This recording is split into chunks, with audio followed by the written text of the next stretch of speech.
कक्षा 10 गणित जो चैप्टर नंबर 2 है हमारा बहुपद। ठीक है, इसको आज हम स्टार्ट कर रहे हैं। बाकी पहले चैप्टर सॉल्व कर चुके हैं। अगर आप वीडियो को नहीं देखे होंगे पहले चैप्टर का तो मैं लिंक डिस्क्रिप्शन में दे दूंगा, आप लोग जाकर वीडियो पहले चैप्टर सॉल्व कर लेना। ठीक है, तो देखिए बहुपद, ये आप नई बार पहली बार नहीं पढ़ रहे हैं। बहुपद के बारे में आप लोग कक्षा 9 में भी पढ़ चुके हैं। ठीक है, अगर आपको बहुपद के बारे में जानकारी नहीं है तो कोई दिक्कत नहीं, मैं आपको बहुपद का इंट्रोडक्शन दे दूंगा थोड़ा बहुत। ठीक है, बहुपद जानने के लिए देखो,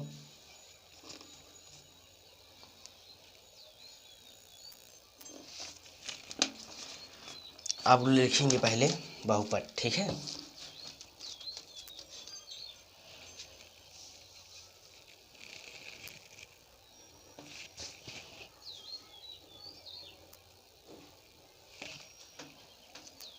बहुपद का मतलब क्या होता है? एक से ज़्यादा पद हो तो उसे बहुपद कहते हैं। ठीक है, इसको लिखेंगे एक से ज़्यादा पद।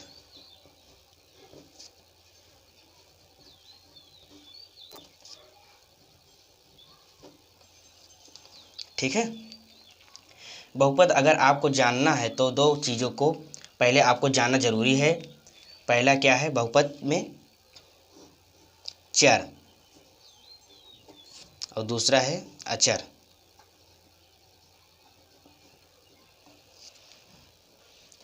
पहले चर के बारे में जानते हैं, उसके बाद सारी चीज़ों को बाद में जानते हैं। ठीक है, पहले चर और अचर के बारे में जानेंगे, उसके बाद सारी चीज़ों को बाद में जानते हैं। अगर हम चर की बात करते हैं तो इसमें एक उदाहरण दे देता हूँ। चर की बात में चर हमारा है एक्स कामा वाई कामा जेड कामा टी या यू कामा भी कामा ए कामा बी। ठीक है, ये हमारा चर है। तथा अचर के बारे में जैसे संख्या हो गया, कोई से 2 हो गया, -3 हो गया, 1/2 हो गया, √3 हो गया या 1000 हो गया। ठीक है, ये हमारा अचर हो गया। ये सब हमारे चर होते हैं तथा ये सब हमारे अचर होते हैं। ठीक है, सबसे पहली चीज़ को हम बहुपद जानने के लिए इन दो चीज़ों को हमें जानना जरूरी था, कि चर क्या होता है, अचर क्या होता है। ठीक है, अब आते हैं बहुपद जानने के लिए सबसे मेन चीज़ें, बीजीय व्यंजक।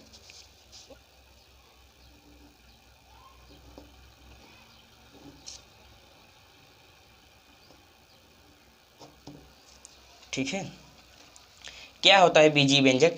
डायरेक्ट हम प्रश्नावली पर नहीं जा रहे हैं। अगर आप चीज़ों को समझोगे नहीं तो चीज़ों को रट के क्या फ़ायदा? हमें चीज़ों को रटना नहीं है बल्कि हमें समझना है। ठीक है, अगर आप चीज़ों को रटोगे तो आपका कोई भी मेंबर आपसे क्वेश्चन पूछेगा तो आप नहीं बता पाओगे। तो चीज़ों को रटे हुए हो तो अब नहीं बता पाओगे तो क्या फ़ायदा है? इसलिए चीज़ों को समझिए। ठीक है,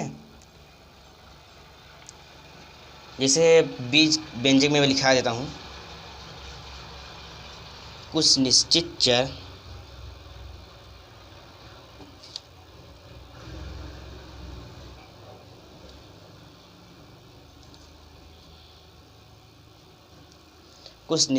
चर तथा अचर राशियों के योग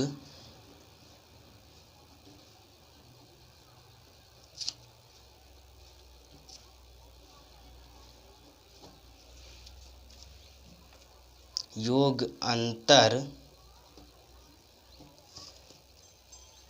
गुणन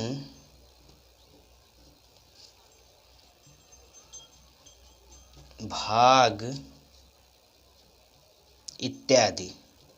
ठीक है, इत्यादि के संयोग से बने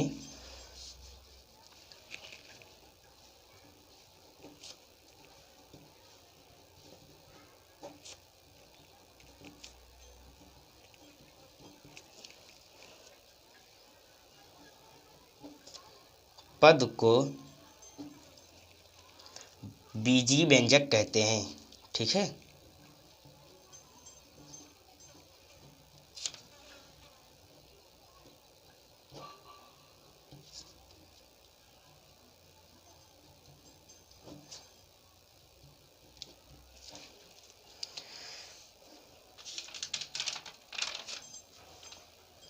जिसे बीजीय व्यंजक का मैं कुछ उदाहरण दे देता हूँ तो आप अच्छे समझ जाएंगे इस एग्जाम्पल क्या है। जैसे 2x², ये हमारा चर है, हमारा अचर है, प्लस 4x, ये हमारा अचर है, ये हमारा चर है। ठीक है, आप लोग मैं बताया ही हूँ। और एक उदाहरण देता हूँ, जिसे under root 3x plus 7y, ये भी एक बीजीय व्यंजक है। ठीक है, 3x ये भी हमारा बीजीय व्यंजक है, या 7y, या 7x माइनस 3y। ठीक है, ये भी हमारा बीजीय व्यंजक है। आप बहुपद किसे कहोगे? तो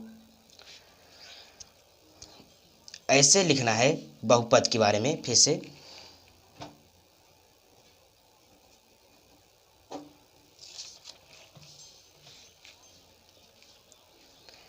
ऐसे बीजीय व्यंजक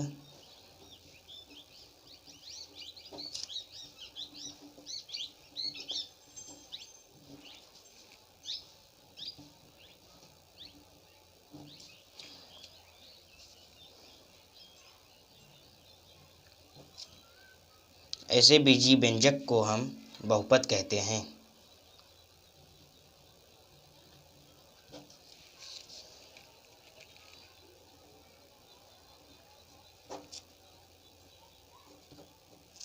ठीक है, जैसे पहला है,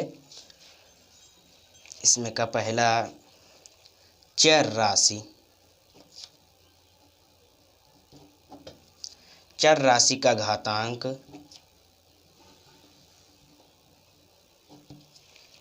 एक धनात्मक पूर्णांक हो। ठीक है,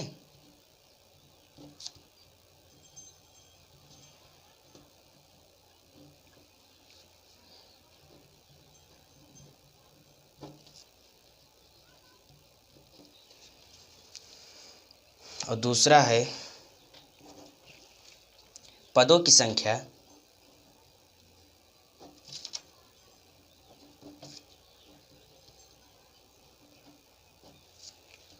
निश्चित होना चाहिए।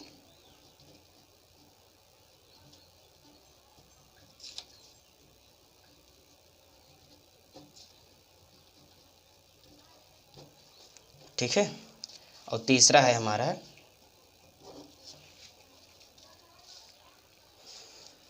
प्रत्येक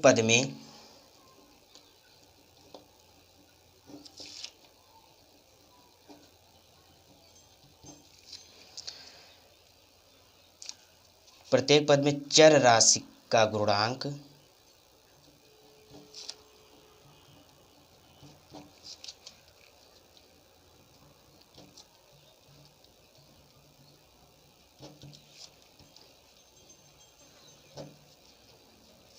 एक वास्तविक संख्या हो।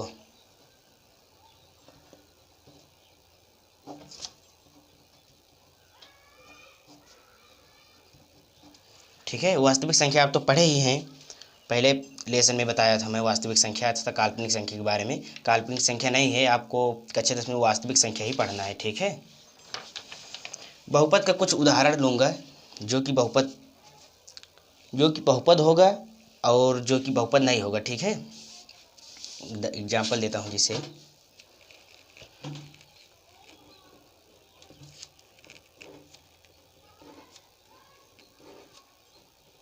चार एग्जाम्पल दूंगा। ठीक है, पहला है x³ ले लेता हूँ प्लस 2x² प्लस 7x। ठीक है, दूसरा है x² माइनस 1/x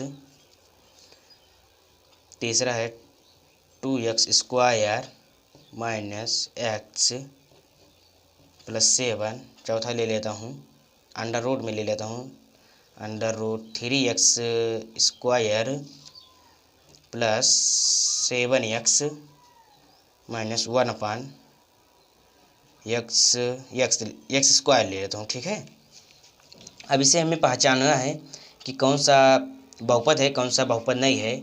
ठीक है, इन चारों उदाहरणों में से तो देखिए हमारा पहला है, पहली कंडीशन क्या बताया है इसमें।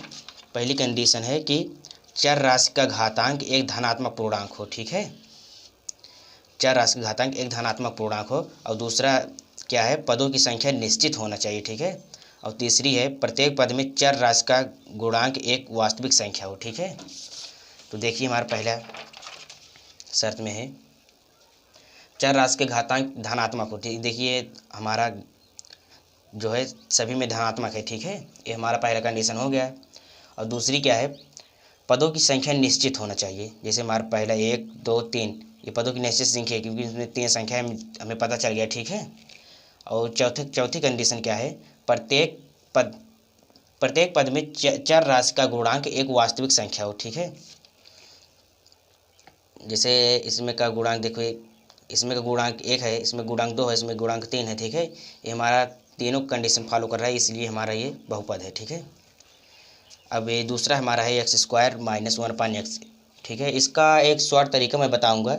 अगर x बटे में है तो बहुपद नहीं होगा, या फिर x पावर 3/2 हो, या फिर x पावर माइनस में हो तो भी ये हमारा बहुपद नहीं होगा। ठीक है, तो इसलिए हमारा बहुपद नहीं होगा, ये हमारा बहुपद होगा, और ये भी नहीं होगा, इस बटे में है। ठीक है, अब आते हैं बहुपद के प्रकार में। बहुपद के प्रकार आपको अच्छे से नोट कर लेना है, जैसे जैसे मैं लिखाता हूँ। ठीक है, ये सब जरूरी है। ठीक है, बहुपद के अनेक प्रकार होते हैं, कुछ मैं बता देता हूँ, जैसे मैं कुछ बता देता हूँ।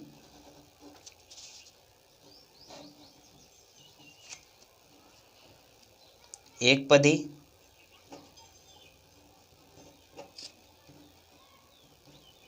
दो पदी, द्विपदी, त्रिपदी। अब तो आज समझ ही गए होंगे एक पदी, दो पदी, त्रिपदी क्या है। ठीक है, जैसे मैं एक पदी का उदाहरण देता हूँ, जैसे x² ले लेता हूँ। ये देखो, ये हमारा इसमें का एक ही पद है ना, इसलिए हमारा एक पदी है।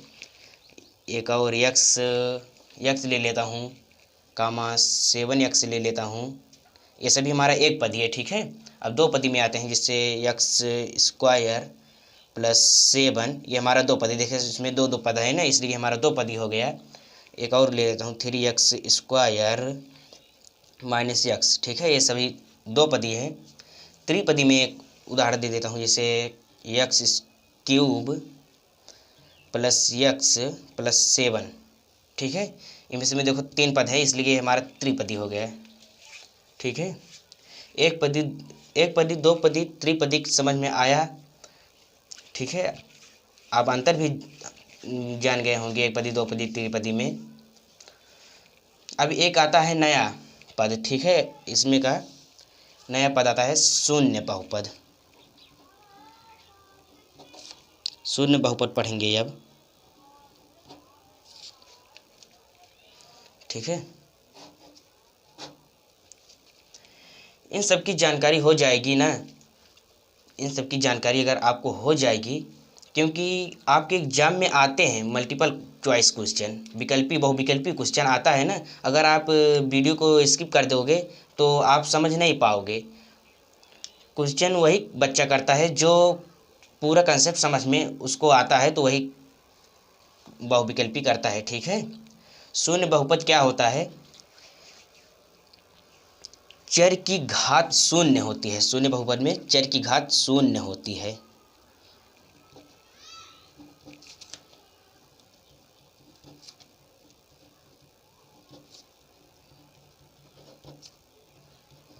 ठीक है।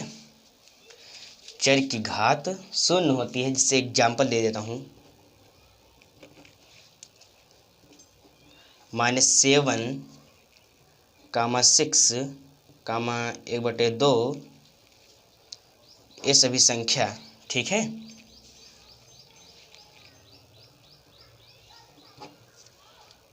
ये सभी, इन सब की घात शून्य होती है, ठीक है। अब आते हैं, एक नया टॉपिक है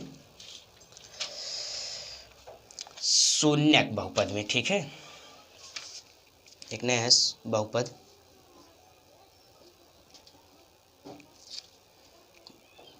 बहुपद के शून्यक, या आप कह सकते हो मूल, ब्रैकेट में लिख लेना मूल, ठीक है। जैसे एग्जाम्पल मैं देता हूँ, आप एग्जाम्पल में समझ जाएंगे। जैसे p ऑफ x बराबर x पावर x प्लस 5 है, तो इसका शून्य क्या होगा? 1 होगा। x पावर 1 है ना, इसका शून्य 1 हो गया, ठीक है। कभी शून्य निकालना हो ना, तो शून्य के लिए क्या करना होगा?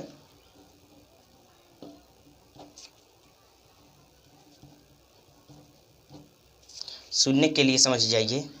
जैसे x प्लस 5 बराबर 0 है ना, तो इसका शून्य क्या होगा? -5 होगा, ठीक है। ऐसे ही निकालना है। तो हमारा बेसिक कंसेप्ट समाप्त हो गया है। अब क्वेश्चन की तरफ आएंगे। तो ठीक है, इतनी चीज़ें काम की चीज़ थी, इसलिए मैं बता दिया, बहुत ज़रूरी थी। हमने समझ लिया है, हर एक चीज़ को पढ़ भी लिया है, ठीक है। चल, बहुपद प्रश्नावली हमारी है 2.1, जो कि बहुत आसान और सरल है। 2.1 बताने जा रहा हूँ। सबसे पहले आपको कुछ चीज़ों को समझना बहुत ज़रूरी है, ठीक है। मैं जैसे कुछ चीज़ों को समझना है, जैसे पहले जैसे देख लीजिए, एक ग्राफ खींचेंगे, ठीक है। ये हमारा 0 होता है, जिसको हम बोलते हैं केंद्र, ठीक है। ये 0,0 होता है, और इसे हम बोलते हैं क्या? ये हमारा फर्श होता है, ठीक है। ये हमारा फर्श होता है, तथा ये दीवार होता है जो एकदम सीधा होता है, जो 90 अंश का एंगल बनाता है, ठीक है। ये हमारा प्लस में x होता है, ये हमारा माइनस में x होता है, ये हमारा प्लस में y होता है, ये हमारा माइनस में y होता है, ठीक है।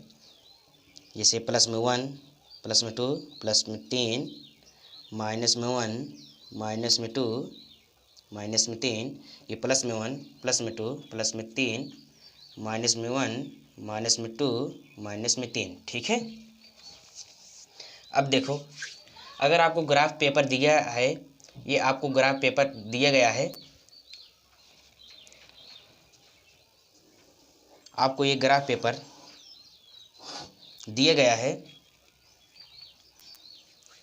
आपसे बोला जाए कि ग्राफ पेपर को देखते हुए बताना है कि कितने शून्यांक हैं, जो आपको हमेशा याद रखना है कि x अक्ष में, ठीक है।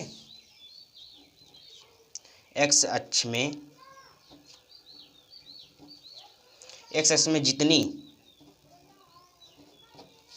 जितनी बिंदु, x अक्ष में जितनी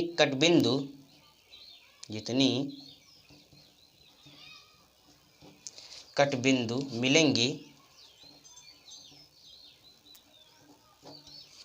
मिलेंगी वह उतना ही शून्यांक होगा, ठीक है।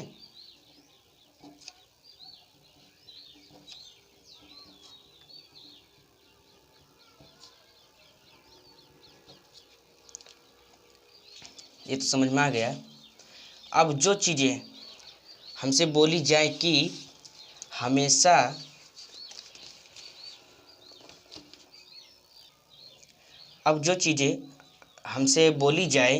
हमेशा याद रखना है कि x अक्ष पर जितना बिंदु कट पर होता है, उतना ही हमारा शून्यांक बिंदु होगा।